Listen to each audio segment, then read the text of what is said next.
Olá, pessoal. Como vocês estão? Espero que estejam todos bem aí. Seguimos aqui mais uma semana com as nossas atividades remotas, né? Essa aula de hoje, do dia 8 de abril de 2020, da disciplina de avaliação, prescrição do exercício físico 2, nós vamos fazer, né, uma revisão para a atividade remota avaliativa do dia 15/4, semana que vem. Então, eu, na estratégia, né, da metodológica que eu pensei hoje, mesmo se tivesse uma plataforma para fazer a live, eu achei que gravar esse vídeo para vocês virem, assistirem com calma, tirarem as dúvidas, né, e depois a gente no momento da aula usar para poder sanar as dúvidas, né, eu achei mais prudente. Então vocês fiquem à vontade para poder entrar em contato, para a gente poder estar discutindo aí algum conteúdo que não ficou compreensível para vocês, tá? Se não for hoje, pode ser amanhã, eu me coloco à disposição para ajudá-los, tá? Então, assim, o que nós vamos fazer hoje? Eu vou, primeiramente, só reforçar aqui a questão da avaliativa dos pontos. Se alguém ainda não entendeu, isso é importante passar. Depois eu vou abrir o questionário e eu vou fazer o questionário. Eu coloquei lá uma atualização para que eu pudesse fazer, responder, e aí automaticamente eu vou fazendo uma resposta comentada das questões. E aí nesse momento que eu vou fazendo a revisão, falando os principais conteúdos, explicando os erros também que eu acho importante. Então detalhadamente eu vou passando pelo questionário, tirar dúvida. E na medida que eu vou passando pela questão, posso sair do questionário, abro o conteúdo de aula, explico alguma parte, né, algum conceito, alguma situação que talvez não tenha ficado claro nas últimas semanas que vocês aí realizaram os exercícios, né, que ficaram pendentes, bastante, a maioria, né, acho que quase 100% da sala é, fez, né, fizeram todos os exercícios, as 5 atividades de sala. Isso foi bem legal. Então, quem fez mesmo já tem uma base interessante para essa primeira atividade aí avaliativa. Enfim, então a gente vai discutindo isso. Então, eu tenho aqui anotado algumas questões que deram mais dúvidas e aí eu vou dar uma atenção maior para que vocês possam aprender, né, o que possivelmente não tenha ficado tão compreensível assim. Tudo bem? Então, assim, eu me coloco à disposição depois desse vídeo para vocês me procurarem e tirarem as dúvidas. Tudo certo? Então, deixa eu compartilhar aqui uma parte, né, interessante, só para a gente poder ter certeza aqui do esquema avaliativo, né? Então, aqui está a nossa proposta. Então, assim, como foi falado, as 5 atividades, 10 pontos, eu já computei essa pontuação. Eu vou postar essas notas até o final da semana, ou início da semana que vem. Então, aí eu vou distribuir, vocês vão ver que vão ter 3 partes avaliativas lá. Parte 1, 2 e 3. Uma de, uma de 30, duas de 30 e uma de 40, né? E aí vocês vão verificar lá a pontuação separada, né? Ou então eu organizo de outra forma. E aí, nessa primeira parte, vale 30 pontos, né? Então, essa primeira parte serão, né, os 10 pontos das atividades feitas em sala, os 10 pontos da atividade remota no dia 15, né, que a gente vai fazer aqui semana que vem. No início da aula, né, vai começar basicamente ali 8h30, no máximo 8h40, e aí das 10 horas eu encerro, fecho o questionário, e aí vocês me enviem até lá, tá? Depois das 10 horas eu não recebo mais esse questionário da atividade avaliativa. Então, novamente, quem não fez vai ser zero. Então, tem que justificar o motivo que não fez, né? Principalmente isso. Vou pedir uma justificativa bem interessante para a gente poder arquivar isso aqui, uma justificativa bem plausível. E aí, depois, vai fazer essa atividade lá no final, com as provas substitutivas, tá bom? E aí a avaliação fica para tempo de definir, tá certo? Então, essas aqui são as avaliações que a gente vai fazer. Então, assim, então essa atividade que eu passei semana passada, esse questionário não valeu ponto? Não, essa atividade não valeu ponto, porque foi um teste, né? Foi um teste que eu fiz com vocês, para vocês aprenderem, usar a ferramenta. Fiquei muito satisfeito com a adesão, né? Tipo assim, acho que 21 alunos ou 20 alunos estão matriculados nessa disciplina de avaliação e prescrição 2. 18 pessoas fizeram, tá? Isso demonstra amadurecimento de vocês, quem realmente se interessou fazer, não necessariamente precisou colocar ponto para que vocês pudessem fazer atividade, né? Agradeço aí o interesse de vocês e tenho certeza que isso vai ajudar vocês no desenvolvimento dos conteúdos aqui para frente, tá? Então vamos lá. Como que eu vou fazer aqui agora, sem perder tempo? Eu vou abrir o questionário, tá? Então aqui eu estou abrindo o questionário como se fosse um de vocês aí, como vocês receberam, né? Abrir o link e aí tem que a disponibilidade para fazer. Então, só mostrando, né, esses asteriscos vermelhos, eles significam que a opção é obrigatória. Todas as opções eram obrigatórias aqui, mas para a gente ter certeza. Então, assim, o e-mail ajuda na seletividade da tarefa, caso alguma pessoa escolha o nome de forma equivocada, tá? Então, isso é uma forma. E outra coisa, pelo e-mail também dá para identificar quem fez e quem não fez. É uma outra ideia aí que bacana a gente ter ciência aí de quem está se envolvendo com as atividades. Aqui a data, tá? As questões objetivas, né? E aqui o número de matrícula, vou colocar o número disso aqui. E o nome, eu coloquei o meu nome aqui, e aí a gente vai para as questões, tá? Então agora, essa é uma aula de respostas comentadas, um estudo de revisão que eu faço baseando-se nos exercícios que são mais propícios de serem cobrados em alguma atividade avaliativa. Ao estudar essas aulas, eu sugiro que vocês possam fazer os exercícios. Eu vou mandar esse documento em PDF com as respostas marcadas. Para quem não tiver acesso à internet, muitos, né, estão aqui sem acesso à internet, mas o ideal é que assistam o vídeo, porque aqui que estão os comentários, tá? E aí aqui é uma forma só de ter essa aula gravada para vocês estudarem quantas vezes for necessário até a atividade de semana que vem, tá? Então vamos lá. Qual o nome da teoria do envelhecimento que preconiza o seguinte conceito? Quanto maior a taxa de metabolismo de um organismo, menor é o seu tempo de vida. Então a gente percebe lá na aula 1, né, que tem algumas teorias que explicam a teoria do envelhecimento, né, do avançar da idade. Então, que teoria seria essa? Então, ó, essa teoria, só para a gente poder entender, para auxiliar vocês a compreender a questão, é o seguinte: metabolismo de um organismo. Metabolismo está relacionado ao quê, gente? Metabolismo está relacionado ao funcionamento do organismo. O que é metabolismo? Metabolismo são todas as reações bioquímicas que acontecem no organismo, sejam elas, né, reações de síntese e de síntese, né, que é o anabolismo, ou de degradação, que é o catabolismo.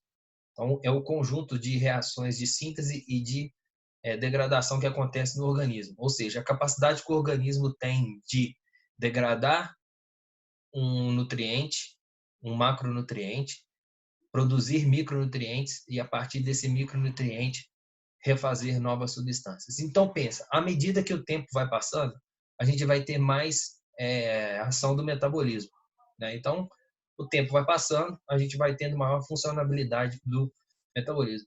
O que está relacionado? Vamos tentar ver as questões ali, para eu verificar o que eu vejo assim, ó, o tempo, o metabolismo e a possível teoria. Então, vamos pensar.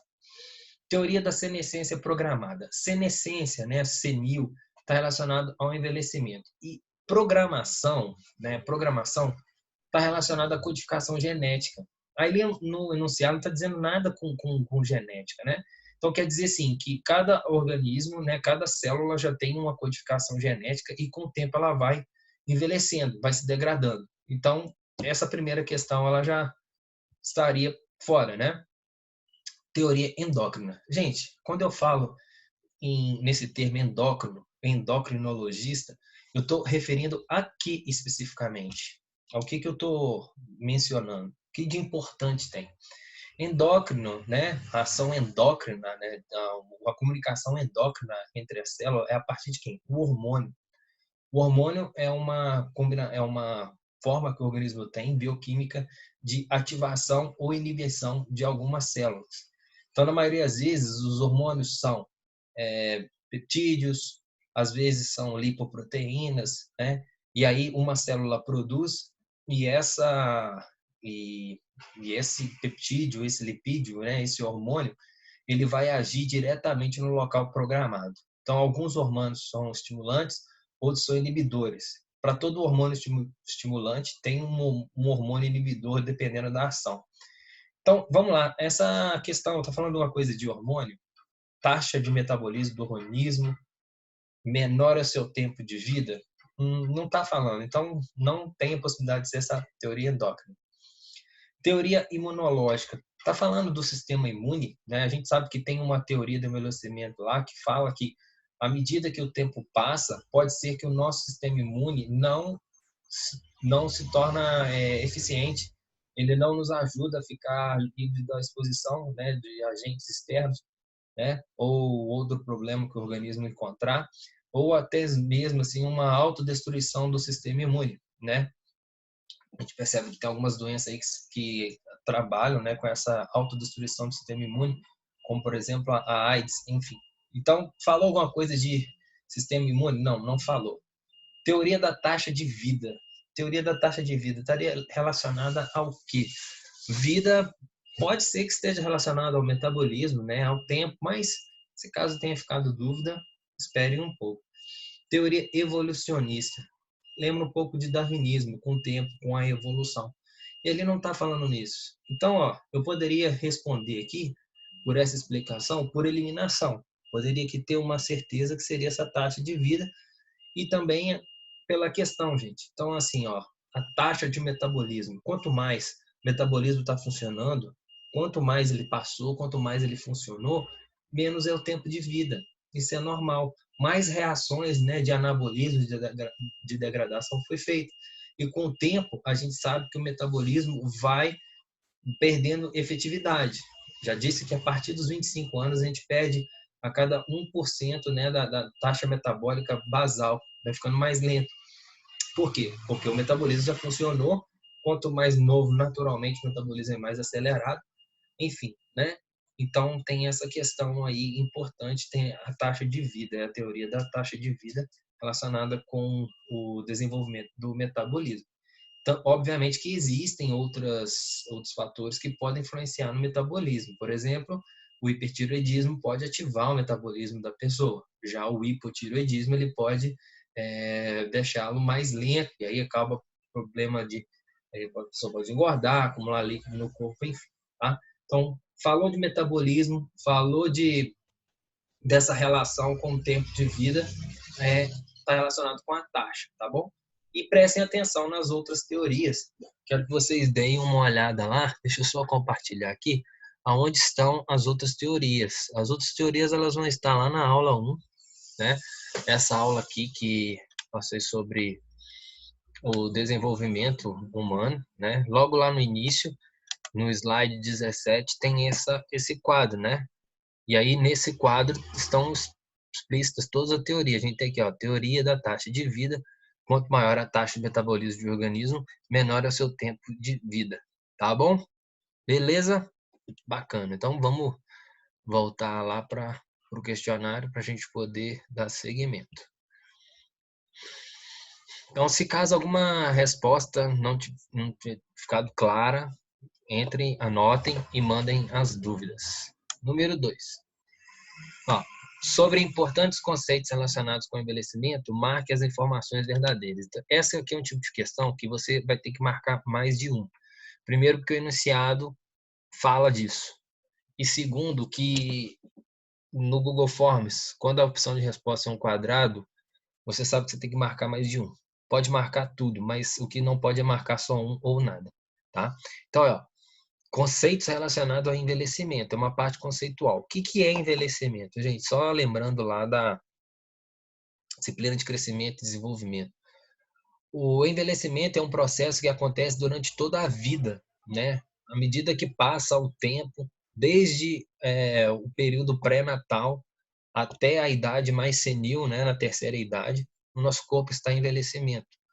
as células vão se modificando, o modo de funcionamento vai se modificando, o nosso metabolismo vai se modificando. Então, o envelhecimento ele é gradual com o tempo. Algumas fases da vida ele está mais acelerado, outras nem tanto, outras acaba sendo imperceptível. Mas, né, internamente, geneticamente, né, fisiologicamente, bioquimicamente, ele está acontecendo. Então a gente tem que entender essa questão. E aí aqui tem umas questões também importantes da gente entender que o envelhecimento ele não pode ser avaliado somente pela questão cronológica, né? Que é a idade que a pessoa tem cronológica. Então, assim, importante que idoso, a terceira idade, cronologicamente, a gente tem, em termos legais, 60 anos. Né? Os órgãos de saúde mundiais, alguns países dizem que o envelhecimento é a partir dos 65 anos, ou alguns autores também colocam com o idoso, o indivíduo de 65. Mas, por exemplo, no Brasil, em termos legais, 60 anos a pessoa já entra no direito de algumas é, privilégios, né? Por exemplo, fila, assentos, estacionamentos, então 60 anos, né? Então o início da terceira idade, a maioria das definições é a partir de 60 anos. E aí como que é esse envelhecimento? Esse envelhecimento ele vai acontecendo de forma gradual, né, de forma natural, vamos dizer assim, e que devido a fatores naturais vai modificando, né? A gente vai perdendo características físicas, características cognitivas, psicológicas, sociais, isso é normal. Quando acontece essa mudança, né, nesse sentido natural, a gente diz que a gente tem um envelhecimento primário, tá? De outra maneira, a gente percebe que algumas situações podem fazer com que o envelhecimento ele se acelere na terceira idade, né? Por exemplo, uma queda, uma doença, né? Então aí, às vezes, você tem lá um conhecido, né, que já é da terceira idade, tem uns 70 anos e uma saúde de ferro, aparentemente muito saudável, mas sofreu uma lesão e aí uma doença e teve um envelhecimento mais acelerado. Então, esse fator extra que acelera o processo de envelhecimento se chama envelhecimento secundário. E outra questão que a gente tem que prestar atenção hoje em dia, né, principalmente, é a questão da funcionalidade, né? Que é o fato do idoso ser capaz de executar as atividades básicas do dia a dia, né? Se arrumar, higiene pessoal, fazer compras, se alimentar, ser independente, né? Se deslocar de um lado para o outro. Então, isso é questão da funcionalidade. Então, às vezes, a cronologia e a funcionalidade ou a idade biológica, elas não estão equivalentes. É preciso a gente ter noção desses conceitos. Por isso que é importante quando a gente vai trabalhar com essa população, né, de idosos. Então, vamos lá. O envelhecimento secundário é aquele que resulta de doença, abuso e desuso, fatores que a pessoa pode controlar. Sim, gente, é dessa forma, né? Então, assim, como eu falo aqui, fatores que a gente pode controlar, de certa forma, é evitar, né? Então, às vezes a gente fica doente sem querer, né? Não é que eu não controlei. Mas vamos dizer assim, um idoso que se expõe muito ao frio, né? Ele tem chance de pegar um resfriado mais facilmente. Esse tempo agora de isolamento social, o idoso que não está fazendo isolamento social, que não está se cuidando, que tem contato com outras pessoas, enfim, pode ter mais risco de pegar a Covid-19. Então, isso seria um fator de envelhecimento secundário, obviamente. Então, de certa forma, poderia ser evitado. Não, nem todos podem ser, mas, né, pode acontecer. Então, o envelhecimento secundário é isso. Envelhecimento primário é aquele que acontece de forma natural a partir dos 60 anos de idade. E essa questão, hein? Então, o envelhecimento eu acabei de explicar que é aquele que acontece de forma natural, a partir de 60 anos de idade. Vamos deixar isso para a gente discutir depois? Tudo bem, vamos lá, vamos lá. Idade funcional se refere à capacidade que as pessoas têm de realizar atividades básicas do dia a dia. Isso aqui já confirmei, então, tomar banho, fazer compra, deslocar de um modo para o outro, se vestir, se atividade básica do dia a dia. Longevidade é probabilidade estatística de duração da vida baseado na idade e condições de saúde. É isso também. Então, essa terceira opção aqui, gente, eu não vou marcar. Por que que eu não vou marcar? Por causa do final da frase.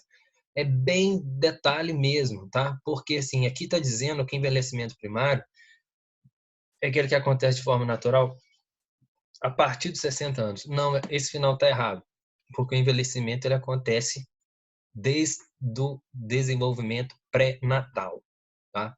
Desde quando tem foi formado o zigoto, aquele processo evolutivo dentro da barriga da mãe, o período gestacional ali já é quando o processo de envelhecimento já começa a acontecer. Tudo bem? Então a gente tem as opções aí, né? Seguindo uma ordem, a primeira, a terceira e a quarta opções deveriam ser marcadas. Qual dos fatores descritos a seguir, os exercícios resistidos, musculação na terceira idade, não interfere de forma considerável? Porque, assim, a gente pensa, né, nós como professores de educação física, a gente sempre preconiza a questão, assim, ó, fazer exercício físico, ser praticante de exercício físico, causa melhora na saúde, né? Eu sou muito crítico a isso, eu digo que isso não é uma verdade. Por quê? Porque depende do tipo de exercício, da forma como ele vai ser prescrito e das condições de saúde básicas daqueles que vão realizar. Porque se nada disso tiver em sincronia, se for bem planejado, o exercício físico ele vai estar sendo como um fator que vai predispor um mal, uma doença, um problema de saúde. A gente tem visto aí muitas pessoas procurarem recomendar, faça exercício em casa, postarem, né? Mas isso tem que ser feito com muito cuidado, porque esses exercícios devem ser passados, prescritos de forma individual, né, garantindo a individualidade biológica de quem vai fazer. Então a gente tem que olhar isso com muita criticidade. Especificamente para a terceira idade, eu falei para vocês que entre os benefícios, né, mais visíveis de um exercício aeróbio contínuo, como a caminhada, entre um exercício de resistido, a musculação, que o exercício resistido, né, ele tem mais benefícios iminentes para passar para a terceira idade. Por quê? Por causa do processo sarcopênico. Logicamente, não estou dizendo que a capacidade aeróbia, a capacidade cardiovascular não seja importante para a terceira idade. E é muito, né? Porque o principal fator hoje que mata é uma doença crônica cardiovascular. Por isso é importante a gente ter essas atividades aeróbias, ser funcionalmente, ter essa condição aí aeróbia funcionalmente adequada para nosso desenvolvimento. Mas, enfim, mas o exercício resistido é importante porque ele ajuda nesse processo de definhamento, de perda da massa muscular para aumento da gordura corporal. E esse resultado ele é importante, né? Porque juntamente com a alimentação, obviamente, alimentação aí rica em proteína, em cálcio, ele ajuda no fortalecimento ósseo, assim como outros fatores. Mas tem algumas características que o exercício resistido, ele não muda, ele não influencia tanto assim. E aí, quais seriam essas características que se você prescrever o exercício resistido, né, a musculação produz, qual dessas características não vai mudar tanto assim, não vai melhorar tanto assim, se a gente pensar? Níveis de dor. Então vamos pensar assim, ó, o idoso que pratica exercício resistido constantemente, de forma regular, ele vai ter níveis de dor menor, vai ter assim menores níveis de dor, vai ter uma sensibilidade de dor mais apropriada? Sim, isso está comprovado lá nos estudos, né? Que eu vou mostrar para vocês aí do FLEC. Tem lá no material, né, da aula sobre desenvolvimento físico cognitivo do idoso.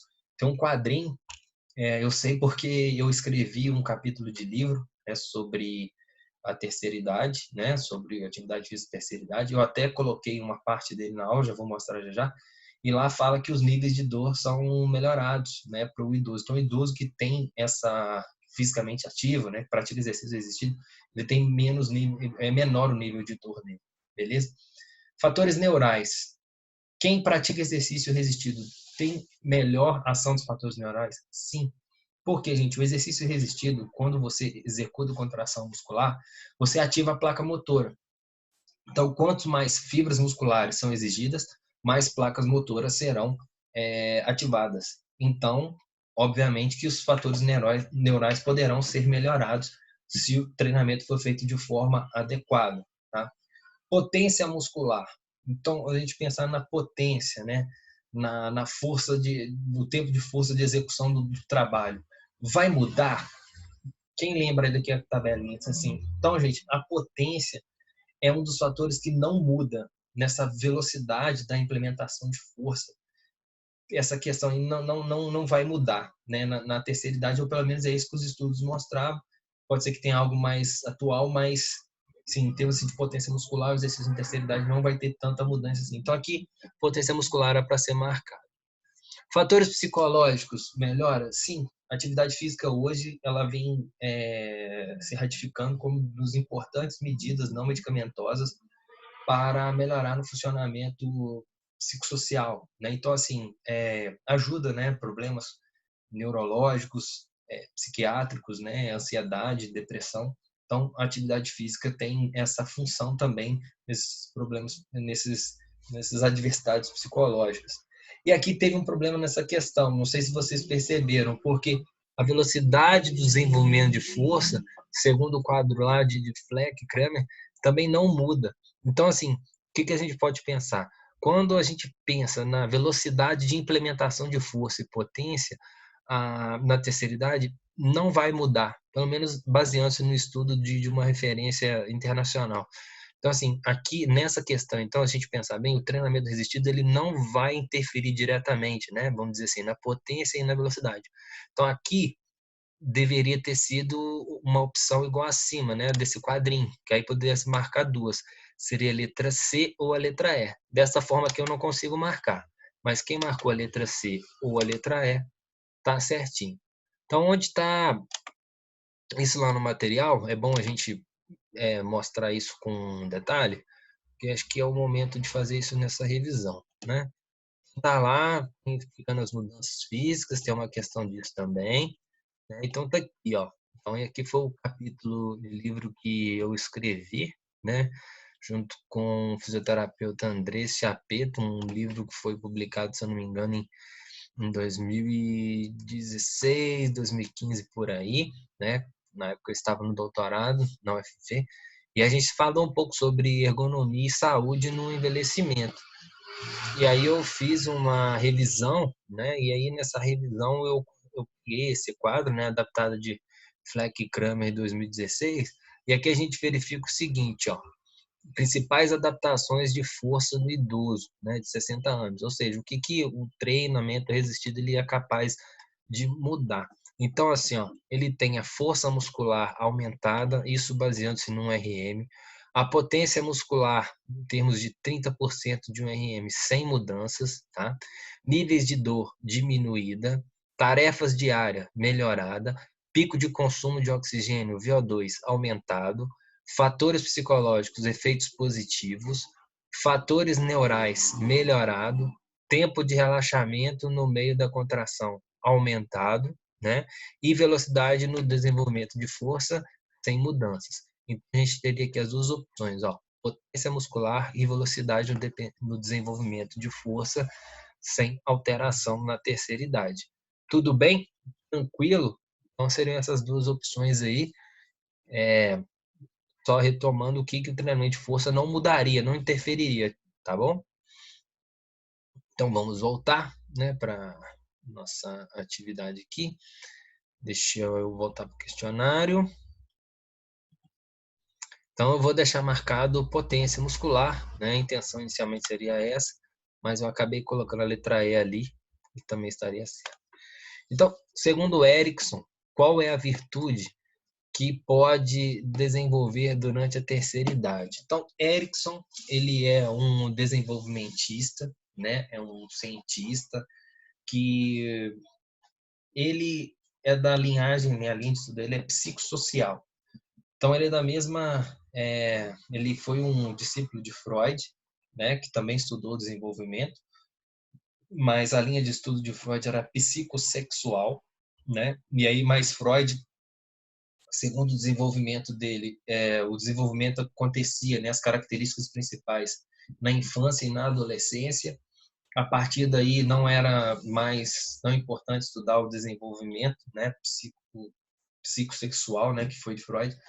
Mas Erickson aprimorou isso e trouxe uma linha de estudo, né, mais longeva, levando em consideração todas as fases da vida. Então, segundo esse estudo de Erickson, cada fase da vida tem confrontos e à medida que o ser humano, nessa fase da vida, vai lidando com esse confronto, ele vai ter uma virtude, tá? Então, se a gente pensar bem na adolescência, qual que é o confronto da adolescência? É definir uma personalidade. Então, o adolescente está muito em crise, uma fase muito difícil. Alguns, né, não generalizando, uma fase assim, de certa rebeldia, porque demora a se encontrar, a dizer o que quer fazer, a saber qual que é a sua função no mundo, assim. Por isso que eles andam em grupos para poder se mostrar, né? Dizer, ó, eu faço parte dessa tribo, eu penso assim, eu sou assim. Mas, na verdade, isso é uma estratégia de confirmação de uma personalidade. Então, na adolescência, a dúvida do caráter, a busca pela identidade é o confronto. E qual que é o benefício? O benefício, né, a virtude na adolescência é a identidade. Na terceira idade, a gente pensa que o idoso ele sofre muito com a questão da incapacidade, né, o preconceito, a falta de uso, né, deixar de lado mesmo das pessoas questionarem, não dar valor ao idoso, mas por outro lado, se ele souber lidar com isso, com essas críticas, se ele saber realmente que as virtudes apenas mudaram, né? Se antes tinha mais valor as questões físicas, hoje as questões de ensinamento, de experiência é muito mais importante. Então, por isso que a virtude na terceira idade, segundo Erickson, é a sabedoria. A experiência de vida ao longo dos tempos vai fazer com que o idoso tenha uma sabedoria geral de vários fatores da vida, né? Às vezes, sabedoria não no sentido científico das coisas, empírico, mas na própria vivência, né, da experiência. Então, ó, experiência isso não é uma virtude. Ele adquire, mas não é uma virtude, segundo Erickson. Essa aqui é uma questão mesmo de saber mesmo, porque é o que o autor preconiza. Então, que experiência o idoso tem? Tem. Mas é isso, é a virtude que Erickson fala? Não. A virtude que ele fala é a sabedoria. Vou até já deixar marcado aqui. Valor à vida? Não, isso também não é virtude, isso foi um termo que eu inventei. Sensibilidade? Os idosos ficam até mais sensíveis, alguns, mas não é virtude. Resiliência? O que é a resiliência? Resiliência é a capacidade que o ser humano tem de aprender com os próprios erros, né? Isso é algo que todos nós deveríamos ter, deveríamos ser resilientes, aprender com nossos erros para sermos pessoas melhores, mas não é isso que acontece, não é essa virtude proposta por Erickson na terceira idade, tá? Então eu sugiro vocês darem uma olhada na aula de desenvolvimento, tem um quadrinho que explica isso, eu sempre faço essa questão porque isso é muito cobrado, tá? Vamos para a parte que fala sobre a avaliação antropométrica dos idosos. Então, eu refiz essa questão porque ela tinha um erro, vocês lembram? Então, assim, eu refiz. Infelizmente, muita gente errou novamente, mas agora porque lembraram, né, de qual a resposta era no exercício, agora eu mudei, mas eu vou explicar aqui o que é. Então, a gente percebe que esse é um problema funcional que acontece com a terceira idade, né? Muito comum, né, acelerar esse desvio aí na coluna torácica, né, essa acentuação hipercifótica, a situação da a hipercifose é uma acentuação da curvatura primária, né, a cifose e a curvatura sacrocoxígea são curvaturas primárias, a lordose cervical e a lordose lombar são curvaturas secundárias, tá? Então, assim, é normal o nosso corpo ter essas curvaturas, não de forma acentuada, aí que vem um desvio. Por isso que a questão do prefixo hiper é importante aqui para definir. Então, vamos nos atentar aos termos e ao que foi falado, a gente poder marcar. Os desvios posturais apresentam uma curvatura hipercifótica torácica. Sim, né? Que a gente percebe ali dos dois desvios, né? A figura 2 e 3 é isso. Então, essa aqui não pode marcar. Muita gente marcou porque lembrou da questão feita em sala, mas não é essa a opção. O desvio postural apresentado pode superestimar a aferição da altura do idoso. Então, você, como avaliador, você vai fazer uma avaliação de um idoso, da estatura. Aí coloca ele lá no estadiômetro com a posição correta, olhar no plano de Frankfurt, calcanhar, o bumbum encostado, o braço ao lado do corpo, faz uma inspiração profunda, verifica a posição do nariz com o eixo da avaliação, e aí tá, aí você identifica, né, olha na questão lateral, você verifica que esse idoso ele tem uma curvatura muito acentuada torácica, então uma hipercifose torácica bem significante.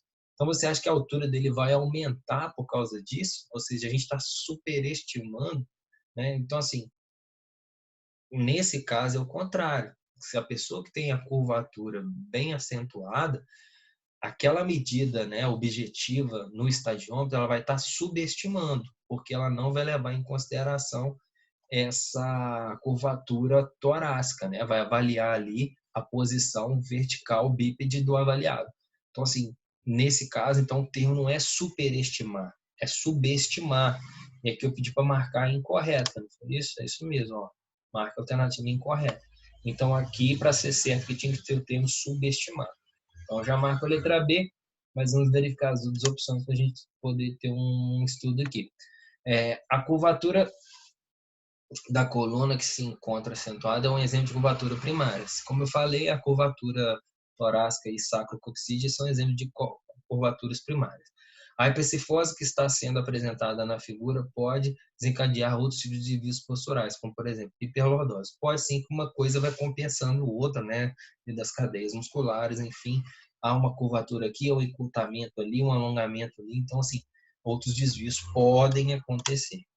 Em caso de hipercifose aguda, um método de aferição de altura do idoso mais adequado pela fórmula do tamanho da perna e idade. Talvez sim, porque você acaba evitando essa subestimação devido à curvatura.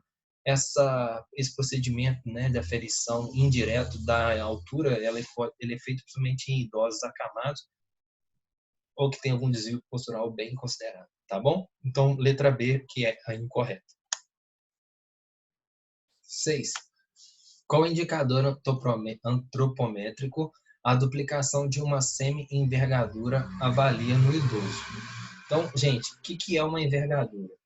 Para quem esqueceu, a envergadura é a distância entre dois pontos dactiloidais. Então, o ponto dactiloidal é o ponto extremo do dedo médio. Então, você faz uma abdução a 90 graus e verifica a distância, né, de um ponto dactiloidal ao outro, você tem uma envergadura.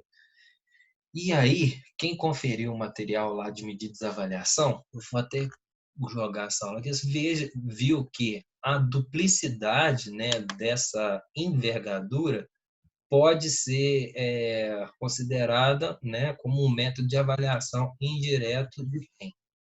Né? Da altura. Tá? Então, vou mostrar aqui o slide, né, que esse método, então é esse aqui, ó, altura estimada. A gente pode fazer pela fórmula, né, do tamanho do joelho, né? E aí a gente pode fazer aqui também, ó, pela multiplicação, né, pelo dobro de uma semi-envergadura. Então você pede um idoso para fazer uma abdução a 90 graus, né, do braço com o cotovelo estendido, e aí você verifica a distância aqui, né, de C7 aproximadamente até o ponto dactiloidal, e aí você multiplica, você tem uma avaliação indireta da altura, tá? Então é isso que ele procura avaliar. Então lá, qual seria a nossa opção de resposta? Seria aqui, né? Terceira opção, letra C, né? Altura. Então é só pensar. Eu gosto de chamar atenção, né, aos métodos que eu dei de avaliação, né? Então vou aproveitar aqui e chamar atenção. Quais foram os métodos que eu trouxe de avaliação? Porque não adianta, gente. Assim, não tem como fugir. A prescrição é uma postergação das medidas, né? Porque a gente só pode prescrever se a gente estiver atento às medidas direito. Então, assim, para eu prescrever direito, tem que ter noção ali, principalmente do IMC, que é um indicador do estado nutricional do idoso. E para eu calcular o IMC, eu preciso da altura e do peso. Então, assim, eu tenho algumas ferramentas que são importantes, né? Então, vamos só passar aqui, acho que é o momento oportuno que essa questão exige da gente, quais são os métodos que eu passei para poder avaliar, né, os pontos antropométricos. Então, assim, ó, já que eu falei sobre essa perda de peso ponderada, eu vou falar disso da questão. É uma questão que tem dúvida aí, do MC que eu passei, já vou falar sobre ela. Aí tem aqui esse ponto de corte que é muito importante, tá? Falei que essa é a referência internacional mais aceita, né? Lipschitz sobre o IMC. Prestem atenção nesses pontos de corte, né? Menos que 22 é considerado magreza, 22 a 27 é eutrofia, maior que 27 é excesso de peso. Isso é diferente do adulto, por exemplo, a faixa de eutrofia do adulto é entre 18 e 24,99. Então, 25 para o adulto é sobrepeso, 25 para o idoso é eutrofia. Prestem atenção nisso, tá? Isso é importante vocês lembrarem.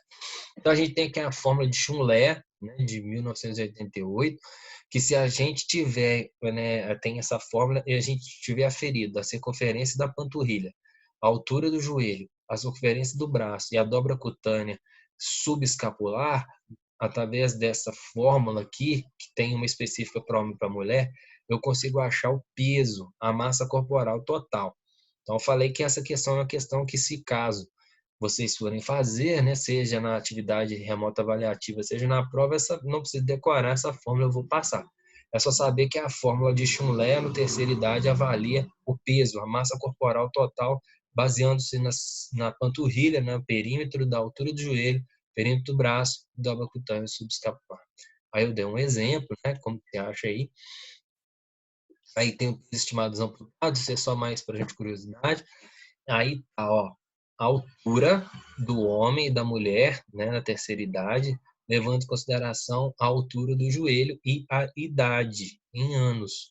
Então, se você tiver a altura do joelho, você avaliando ela assim pelo paquímetro, né, levando, coloca na base dos pés até a porção superior do joelho, e aí o paquímetro vai te dar a altura do joelho, levando em consideração o joelho a 90 graus e o tornozelo também. Pega essa informação, joga na fórmula específica para cada sexo e acha a altura do joelho. Aí um outro exemplo é aqui, através da semi-envergadura, multiplicar uma dobrada. Aí, em relação a outros indicadores antropométricos, né, eu chamo atenção aqui para a circunferência da panturrilha, e a circunferência da panturrilha é usada para poder avaliar processo de sarcopenia, onde que a panturrilha é ferida. Lembrando também das aulas de medidas, é no ponto de maior proeminência. A gente afere, né, com a perna aí dobrada ou em pé, não tem problema, a gente avalia essa circunferência.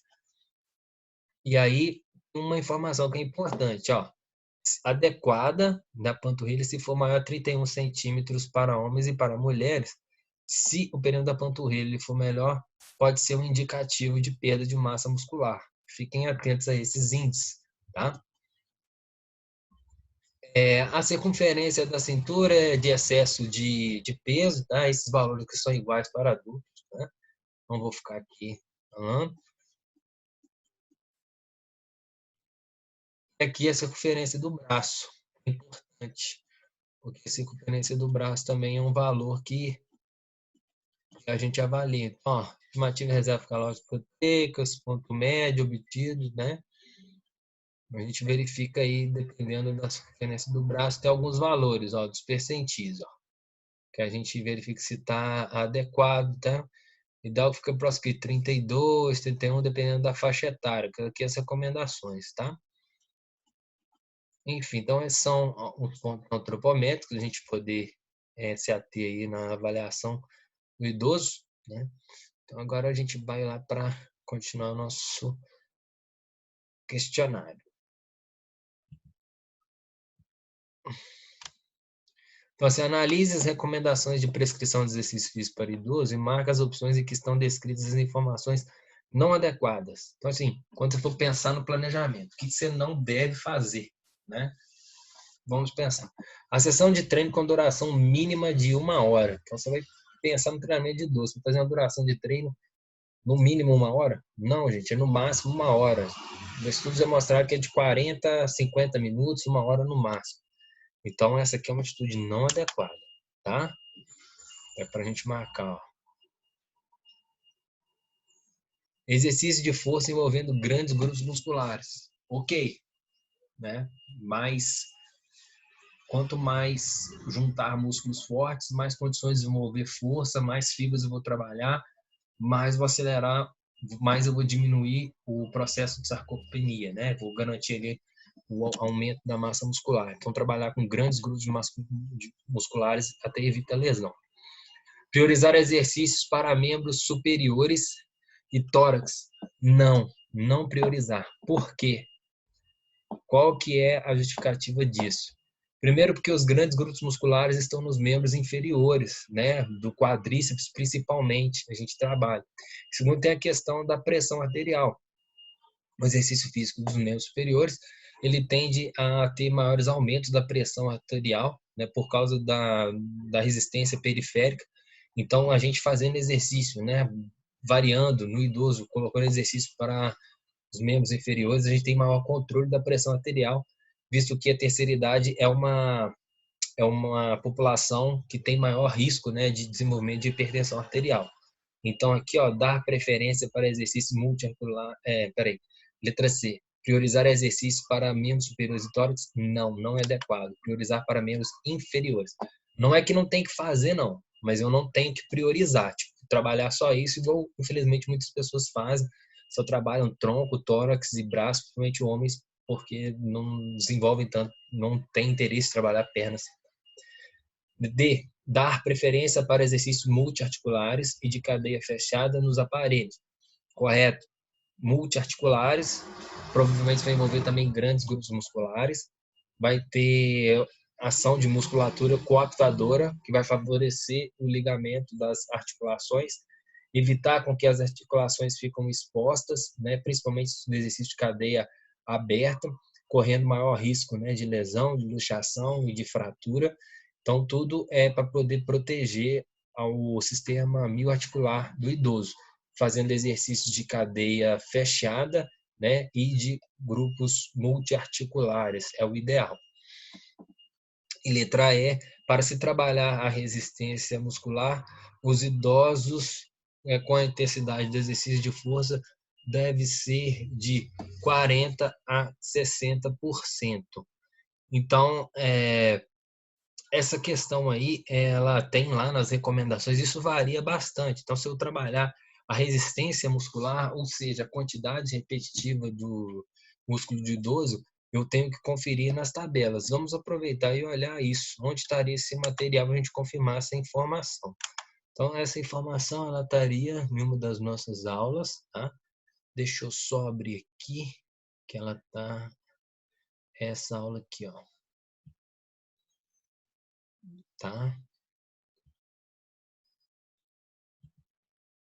Aí, então vamos verificar aqui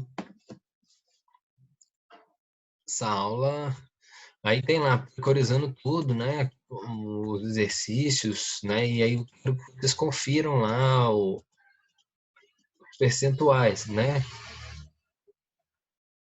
A gente tem ali, ó. Vou conferir, né? Aqui se o. Então, idosos, 60 a 70%. Força, idosos, 50 a 70%. Potência muscular, 40 a 50%. Resistência muscular, tá? Essa é a recomendação da American College of Sports Medicine. Outras recomendações também, mas entre 40 e 60 tá ok, tá? É só conferir as referências para a gente poder trabalhar aí, ó. Então, assim, força máxima. Nos trabalhos com idosos a 100% de ORM. É de 60% a 80%, tá? É mais cuidadoso. Potência muscular, 50 a 70%, 6 a 10 repetições, 2 séries, 1 a 2 minutos de intervalo de recuperação. Para aumentar a resistência muscular de idoso, 40 a 60%, né? Referência do American College Sports of Medicine de 2015. Então, aqui a opção está correta, tá? Para trabalhar a resistência muscular, 40 a 60%. Então, a gente viu aí que é o máximo de 80%, mas aqui outros indicadores, né, de prescrição de carga devem ser feitos, né? Principalmente a percepção subjetiva de esforço, o controle de carga interna, né? Verificado com o tempo de treino, visa a percepção subjetiva de esforço. Isso é muito importante, mais do que o teste URM. Só relembrando que o teste URM não é adequado para fazer população idosa, pelo amor de Deus. Existem outros métodos, né, para ser feito, principalmente o subestimar. Tem contas que faz isso, a avaliação da URM, mas não é necessário. Tudo bem? Então vamos finalizar nosso questionário lá. Então, aqui seria a letra A, que é uma situação inadequada, treino com duração mínima, não, a duração máxima de 1 hora, e C, para priorizar membros superiores, não, priorizar membros inferiores, a variação dos exercícios.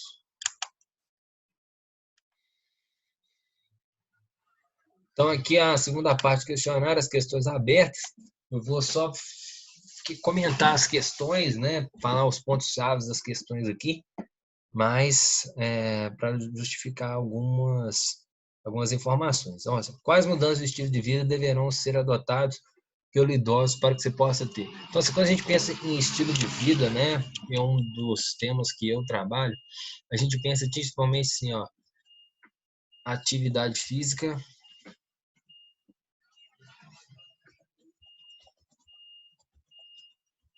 alimentação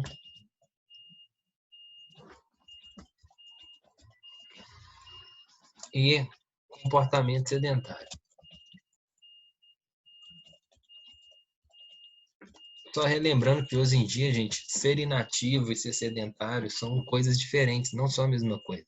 Você pode ser ativo e ser sedentário ao mesmo tempo. Se você passa muito tempo sentado, no tempo de tela, é o que acontece com a maioria da população, né? Atividade física relacionada se você atende a demanda necessária, algum ponto de corte de uma avaliação, seja o número de passos, né, para adultos é 10.000, seja a quantidade de tempo de atividade física moderada vigorosa. Para adulto, a gente deve fazer pelo menos 30 minutos por dia, e assim vai. E a alimentação saudável é a alimentação que ela seja o máximo possível variada, equilibrada, né, balanceada, onde envolva a distribuição adequada dos macro e micronutrientes. A gente percebe que o idoso ele tem mudança no apetite, tem hábitos alimentares que às vezes errados, na maioria das vezes por muitos da vida inteira, então tem que ser mudado. Então esses três são os principais. E outros comportamentos, né, relacionados ao consumo de bebida alcoólica, cigarro, assim, então esses três, né, fatores, mais alguns comportamentos saudáveis, tipo, envolvendo consumo de cigarro, bebida alcoólica, são os principais fatores que devem ser mudados do estilo de vida para o idoso, né? A prática de atividade física, exercícios orientados, né, por profissional, principalmente a variação dos exercícios aeróbios e exercícios resistidos, né? Então aí é a nossa função para orientar os idosos nesse tipo de trabalho, que requer muita participação do profissional de educação física. Suponhamos que um aluno idoso de 62 anos tenha se matriculado na academia de ginástica que você trabalha e marcou uma avaliação física para poder iniciar um planejamento de exercício físico. Sendo assim, descreva no espaço abaixo todo o procedimento avaliativo da avaliação física diagnóstica que o idoso deve ser submetido antes de começar. Então, assim, a avaliação aqui que a gente deve fazer assim, uma avaliação diagnóstica completa.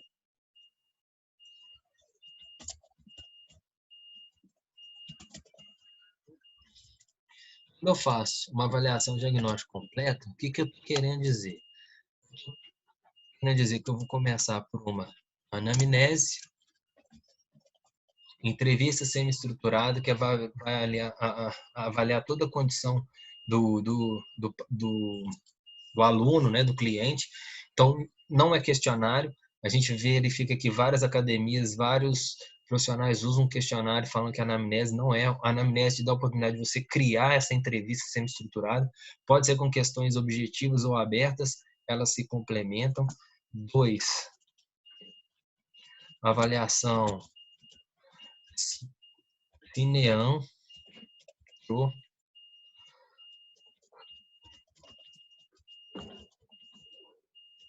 Quando eu falo avaliação cineantropométrica, a gente lembrar de medidas de avaliação, eu coloco aqui ao mesmo tempo tanto a avaliação das medidas antropométricas quanto a avaliação da composição corporal, seja por métodos diretos ou indiretos, indiretos ou duplamente indiretos, né? A gente viu aí que a avaliação de composição corporal direta é a dissecação, e os indiretos são melhores, mas muitas vezes a academia não tem condição de ter um aparelho muito rigoroso. Então a gente trabalha com os métodos duplamente indiretos, mas que têm certa relevância. Algumas bioimpedância, alguns cálculos de composição corporal, algumas equações matemáticas para calcular o percentual de gordura, quantidade de massa muscular. Então tudo isso está aqui, ó, a avaliação cineantropométrica do idoso. Então a gente foi assim, avaliação.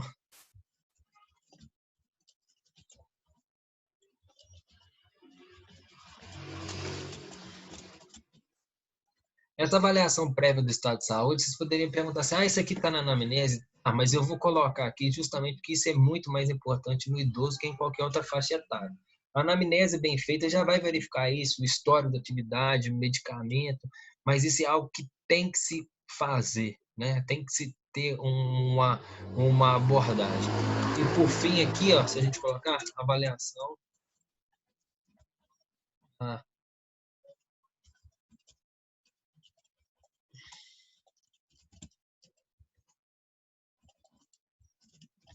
então, assim, avaliação das capacidades físicas de saúde. Alguns testes que avaliam, né, resistência aeróbia, flexibilidade, né, que avalia algum outras situação, a composição corporal também já é uma capacidade física da saúde.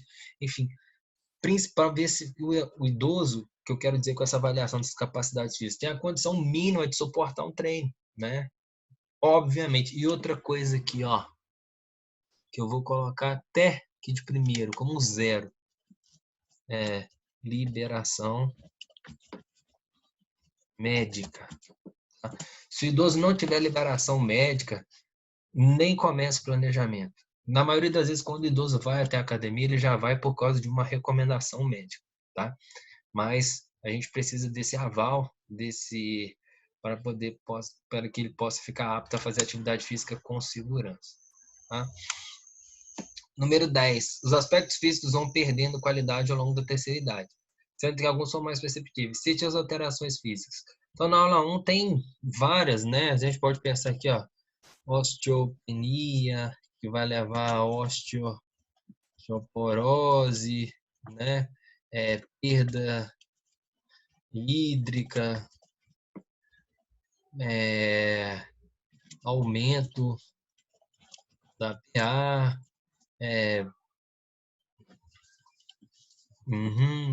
enfim, vários fatores, né? Aumento do tecido adiposo, enfim, perda de massa muscular. Então, esses são alguns fatores que vai acontecendo. Tem as questões, cabelos brancos, diminuição da audição, perda do olfato, perda da visão, isso também pode, né? Mas eu coloquei mais relacionados com o desenvolvimento das práticas de atividade física. Por fim, né, o livro do Roberto Simão, que a gente trabalhou bastante capítulo livro, né? Vamos usá-lo novamente para as outras situações especiais, vamos ver na disciplina. Segundo Simão, 2014, quais as principais precauções devem ser tomadas pelo profissional de educação física na prescrição de exercícios físicos para idosos? Quais que seriam essas precauções? Essa resposta tem muito a ver com a questão número 9.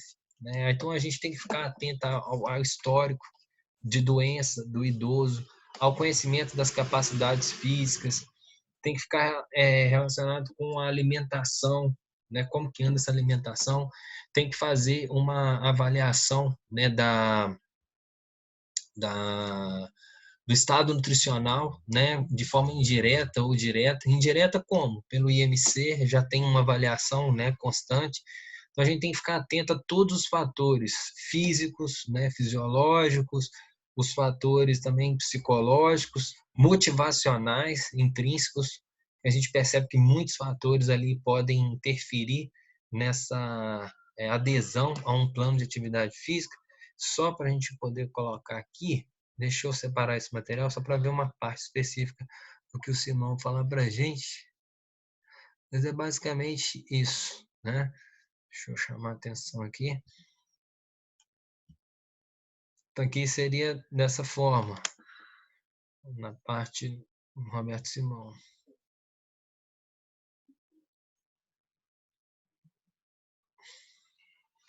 Considerações programa terceira idade, os que o exercício aeróbico tem sido recomendado, tal. Aqui chama atenção para o desenvolvimento e treinamento de força. Ó. Os princípios fundamentais se estabeleceram no programa de treinamento para a pessoa mais velha, mais jovem, são basicamente os mesmos, né? Levando em consideração a preparação, a avaliação diagnóstica, a avaliação formativa e a avaliação somativa. Mas há várias preocupações que devem ser alertadas aos profissionais de saúde que trabalham com pessoas mais velhas. Então, assim, ó, edições observando disposições médicas pré-existentes, progressão do exercício, então, avaliação formativa a cada 1 mês, aproximadamente, é muito importante. E situação nutricional, como mencionei aqui, deverão ser avaliadas antes do início do programa de treinamento de força, embora populações mais velhas retenham a capacidade de adaptação com níveis acrescidos de atividade física, diretrizes de exercícios físicos seguras e efetivas devem ser seguidas, tá? Sempre com precaução. Olha as recomendações, né, de entidades aí, referência, né, o American College, que foi um exemplo que a gente usou bastante aqui. E aí, procurar fazer da melhor forma possível, sempre estabelecendo a individualidade biológica do idoso. Tudo bem? Então, antes de fechar, deixa eu só voltar aqui numa questão, para não ficar batido, que eu falei que eu ia comentar da perda de peso. Eu vou no material de aula que eu acho que vai ser melhor, tá? A aula já está aberta ali. Então, vamos lá.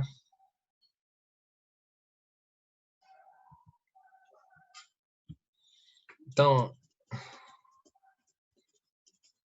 a questão da perda de peso ponderal, né?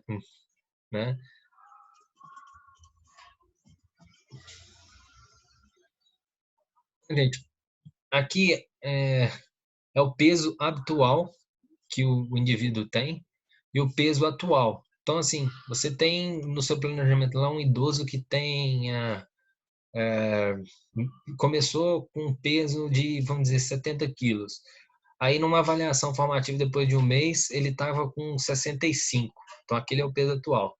Então, você vai pegar o peso habitual dele, que é 70, menos os 65, dividido pelo peso habitual, né, que foi aqui 70, multiplicar por 100. Aí você tem esses valores aqui, ó, em percentual, esses valores da perda. Então, assim, uma coisa interessante, olhem sempre isso aqui, ó.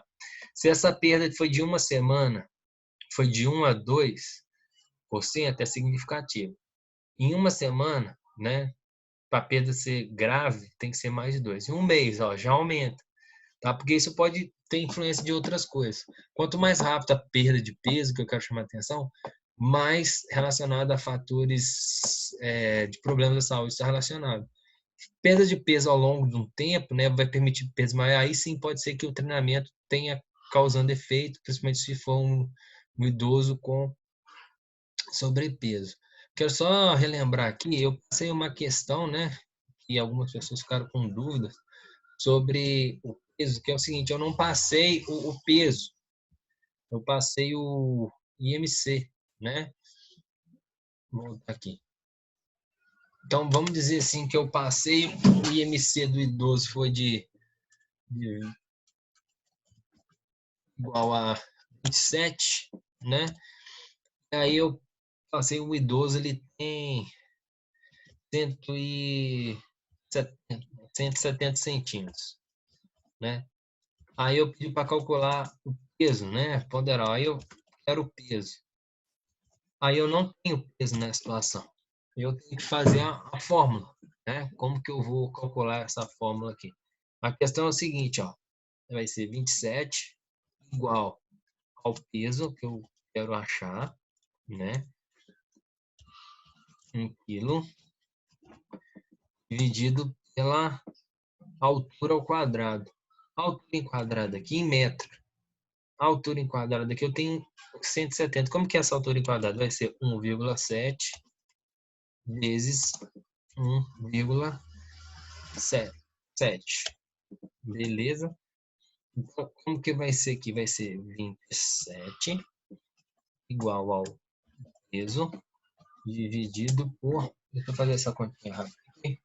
1,7 vezes 1,7 igual 2,89. Como que fica essa questão aqui, ó?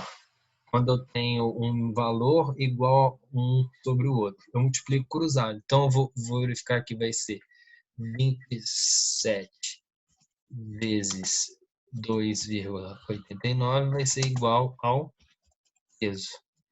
Então, só trocando aqui o peso, vai ser igual a vezes 27, 78,3.